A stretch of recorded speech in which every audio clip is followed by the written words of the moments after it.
Il était une fois un gentilhomme qui épousa, en secondes noces, une femme, la plus hautaine et la plus fière qu'on eût jamais vue. Elle avait 2 filles de son humeur, et qui lui ressemblaient en toutes choses.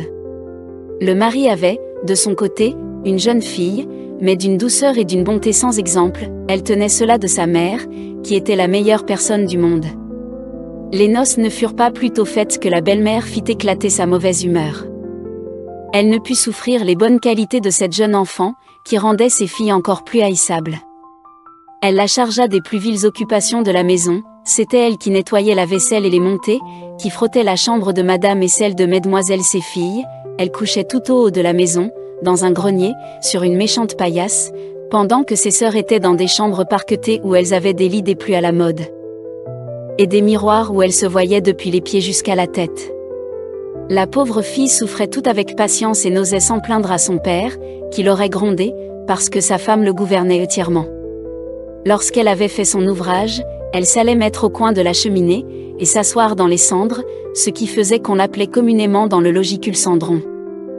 La cadette, qui n'était pas si malhonnête que son aînée, l'appelait Cendrillon. Cependant Cendrillon, avec ses méchants habits, ne laissait pas d'être 100 fois plus digne que ses sœurs, quoique vêtue très magnifiquement.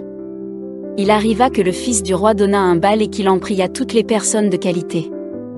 Nos 2 demoiselles en furent aussi priées, car elles faisaient grande figure dans le pays. Les voilà bien aises et bien occupées à choisir les habits et les coiffures qui leur siéraient le mieux. Nouvelle peine pour Cendrillon, car c'était elle qui repassait le linge de ses sœurs et qui gaudronnait leurs manchettes. On ne parlait que de la manière dont on s'habillerait. Moi, dit l'aînée, je mettrai mon habit de velours rouge et ma garniture d'Angleterre. Moi, dit la cadette, je n'aurai que ma jupe ordinaire, mais, en récompense, je mettrai mon manteau à fleurs d'or et ma barrière de diamants, qui n'est pas des plus indifférentes. On envoya quérir la bonne coiffeuse pour dresser les cornettes à 2 rangs, et on fit acheter des mouches de la bonne faiseuse. Elles appelèrent Cendrillon pour lui demander son avis, car elle avait le goût bon. Cendrillon les conseilla le mieux du monde, et s'offrit même à les coiffer, ce qu'elles voulurent bien. En les coiffant, elle lui disait, « Cendrillon, serais-tu bien aise d'aller au bal ? Hélas, mesdemoiselles, vous vous moquez de moi, ce n'est pas là ce qu'il me faut. Tu as raison, on rirait bien, si on voyait un cul Cendron aller au bal. » Une autre que Cendrillon les aurait coiffées de travers, mais elle était bonne, et elle les coiffa parfaitement bien. Elles furent près de 2 jours sans manger, tant elles étaient transportées de joie. On rompit plus de 12 lacets, à force de les serrer pour leur rendre la taille plus menue, et elles étaient toujours devant le miroir. Enfin l'heureux jour arriva, on partit, et Cendrillon les suivit des yeux, le plus longtemps qu'elle put. Lorsqu'elle ne les vit plus, elle se mit à pleurer. Sa marraine, qui la vit tout en pleurs, lui demanda ce qu'elle avait. « Je voudrais bien. Je voudrais bien. » Elle pleurait si fort qu'elle ne put achever. Sa marraine, qui était fée, lui dit, « Tu voudrais bien aller au bal, n'est-ce pas ?»« Hélas oui, dit Cendrillon en soupirant. »« Eh bien, seras-tu bonne fille, dit sa marraine, je t'y ferai aller. » Elle l'amena dans sa chambre, et lui dit, « Va dans le jardin, et apporte-moi une citrouille. » Cendrillon alla aussitôt cueillir la plus belle qu'elle put trouver, et la porta à sa marraine, ne pouvant deviner comment cette citrouille la pourrait faire aller au bal. Sa marraine la creusa, n'ayant laissé que l'écorce, la frappa de sa baguette, et la citrouille fut aussitôt changée en un beau carrosse tout doré. Ensuite elle alla regarder dans la souricière, où elle trouva 6 souris tout en vie. Elle dit à Cendrillon de lever un peu la trappe de la souricière, et, à chaque souris qui sortait, elle lui donnait un coup de sa baguette, et la souris était aussitôt changée en un beau cheval, ce qui fit un bel attelage de 6 chevaux, d'un beau gris de souris pommelé. Comme elle était en peine de quoi elle ferait un cocher, « Je vais voir, dit Cendrillon, s'il n'y a pas quelque rat dans la ratière, nous en ferons un cocher. »« Tu as raison, dit sa marraine, va voir. » Cendrillon lui apporta la ratière, où il y avait 3 gros rats. La fée en prit un d'entre les 3, à cause de sa maîtresse Barbe, et, l'ayant touché, il fut changé en un gros cocher, qui avait une des plus belles moustaches qu'on ait jamais vues. Ensuite elle lui dit, « Va dans le jardin, tu y trouveras 6 lézards derrière l'arrosoir, apporte-les-moi. » Elle ne les eut pas plus tôt apportés, que sa marraine les changea en 6 laquais, qui montèrent aussitôt derrière le carrosse, avec leurs habits chamarrés, et qui s'y tenaient attachés comme s'ils n'eussent fait autre chose de toute leur vie. La fée dit alors à Cendrillon, « Eh bien, voilà de quoi aller au bal, n'es-tu pas bien aise ?»« Oui, mais est-ce que j'irai comme cela, avec mes vilains habits ?» Sa marraine ne fit que le toucher avec sa baguette, et en même temps ses habits furent changés en des habits d'or et d'argent, tout chamarrés de pierreries. Elle lui donna ensuite une paire de pantoufles de verre, les plus jolies du monde.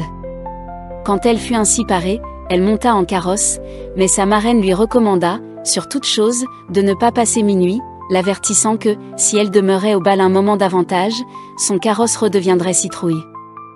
Ses chevaux des souris, ses laquais des lézards, et que ses beaux habits reprendraient leur première forme. Elle promit à sa marraine qu'elle ne manquerait pas de sortir du bal avant minuit.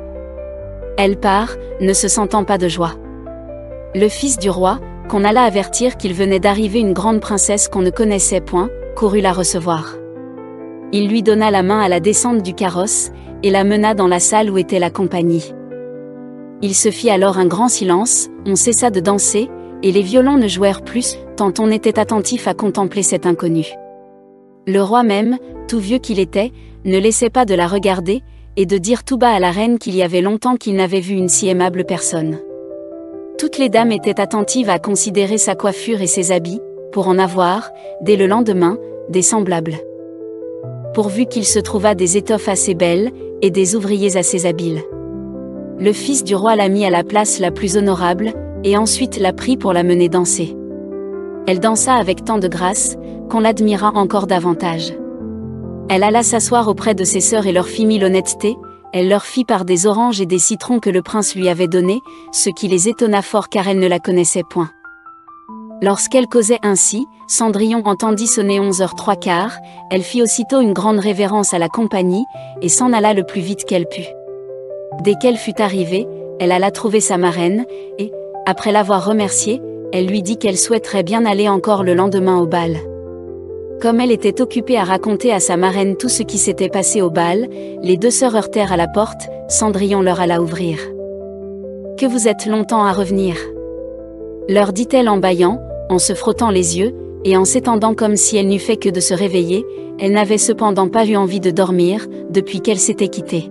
« Si tu étais venue au bal, lui dit une de ses sœurs, tu ne t'y serais pas ennuyée, il est venu la plus belle princesse, la plus belle qu'on ne puisse jamais voir, elle nous a fait 1000 civilités.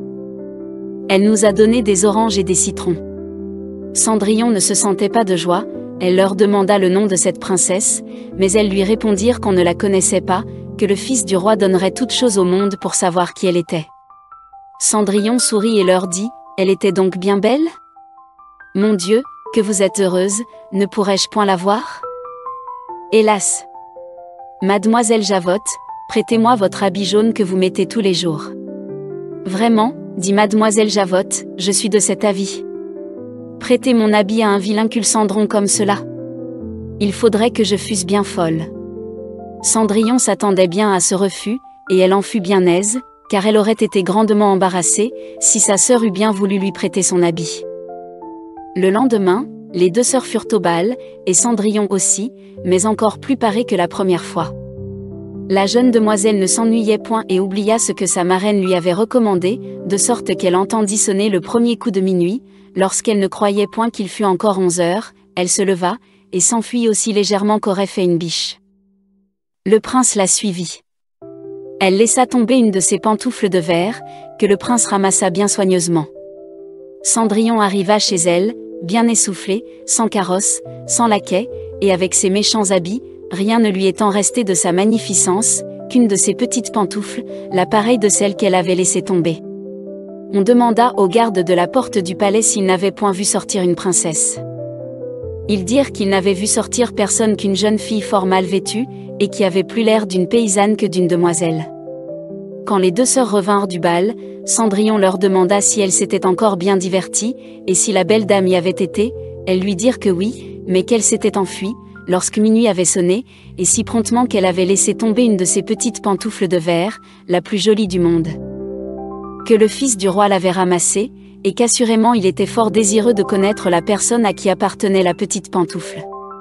Elles dirent vrai, car, peu de jours après, le fils du roi fit publier, à son de trompe, qu'il épouserait celle dont le pied serait bien juste à la pantoufle. On commença à l'essayer aux princesses, ensuite aux duchesses et à toute la cour, mais inutilement. Le gentilhomme qui faisait l'essai de la pantoufle, ayant regardé attentivement Cendrillon, et la trouvant fort belle, dit que cela était très juste, et qu'il avait l'ordre de l'essayer à toutes les filles. Il fit asseoir Cendrillon, et, approchant la pantoufle de son petit pied, il vit qu'il y entrait sans peine, et qu'elle y était juste comme de cire. L'étonnement des deux sœurs fut grand, mais plus grand encore quand Cendrillon tira de sa poche l'autre petite pantoufle, qu'elle mit à son pied. Là au-dessus arriva la marraine, qui, ayant donné un coup de baguette sur les habits de Cendrillon, les fit devenir encore plus magnifiques que tous les autres. Alors ces deux sœurs la reconnurent pour la belle personne qu'elles avaient vue au bal. Elles se jetèrent à ses pieds pour lui demander pardon de tous les mauvais traitements qu'elle lui avait fait souffrir. Cendrillon les releva et leur dit, en les embrassant, qu'elle leur pardonnait de bon cœur, et qu'elle les priait de l'aimer bien toujours. On la mena chez le jeune prince, parée comme elle était, et, peu de jours après, il l'épousa. Cendrillon, qui était bonne, fit loger ses deux sœurs au palais, et les maria, dès le jour même, à deux grands seigneurs de la cour.